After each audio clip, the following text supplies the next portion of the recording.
The president and his political party, the APC, have not changed from their earlier position. Whatever you call it, devolution of power or restructuring, yes, it is there in our party's manifesto.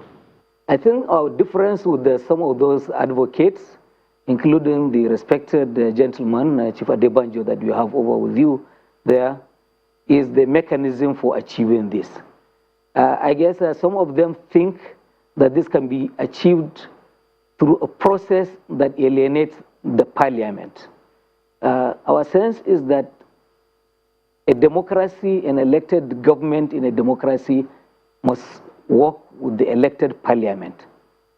And that anything outside the parliament, not elected directly by the people, is not representative of the popular will of the people, because the popular of the people is the parliament is the repository of the will of the Nigerian people. So if they want to work with the parliament, if the Nigerian parliament says this is the way to go, and the president would consider what to do. And the way Garba Shehu answered my question shows the ignorance in the government, in the advisors of the government. Garba Shehu answered the question as if the question of restructuring of the government started with Buhari's government now. The question of restructuring is fundamental. It is a thing that has started long ago, when as far back as 2007, when Buhari himself contested an election. And I and Adebanjo supported him on the question of restructuring. I am repeating it, I have not repeated it. It is the same question that arose out of the country when Pastor Bakari was his running mate. The question of restructuring was there. The same thing right now. When even Tinubu, when it was analyzed with him, the first thing on the agenda is restructuring. But I mean, that has to be clear. No, but Malam Shehu said, I'm coming there. The idea of how to restructure is an hidden that's issue. why I'm coming back to. Because it's wrong.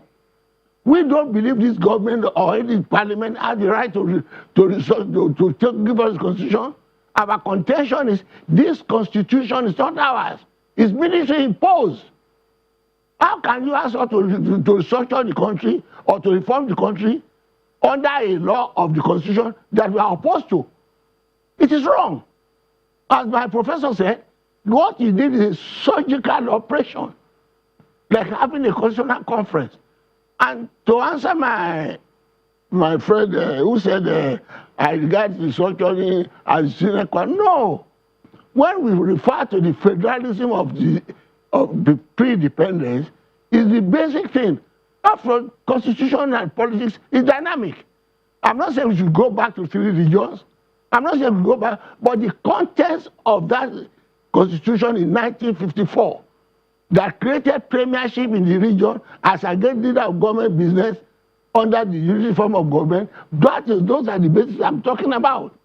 And those are the bases under which we had independence. Well, Chief Adebanjo, the question is how do we go about it? We should sit down round table and do it. Well, we've sat down for too long. There are several, there's been cry for sovereign national conference. There have been several national, Obasanjo had is, Jonathan also had a national conference. But that's why I say we have been unfortunate to have people are just dragging about.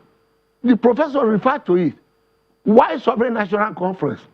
Why all this constitution? Because the moment the ministry changed that constitution and said we want to send you back to civilian government, then we said, look, it was you ministry that imposed this unity form of government for us.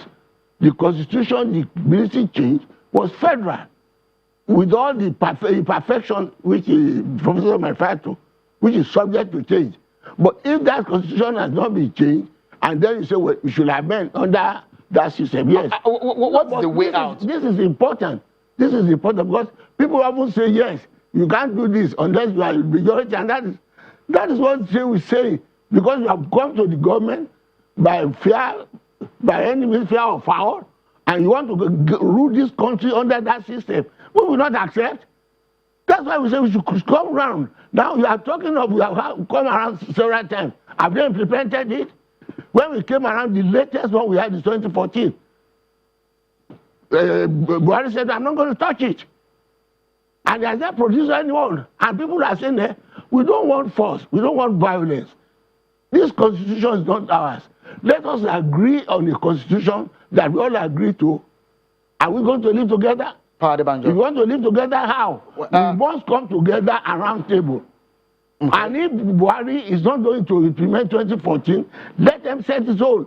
He can't impose this constitution on us under with the most powerful president in the whole world. Are you saying that if we don't get another constitution, we cannot move forward? We can't. We are stuck? We can't. Okay. I am positive about that.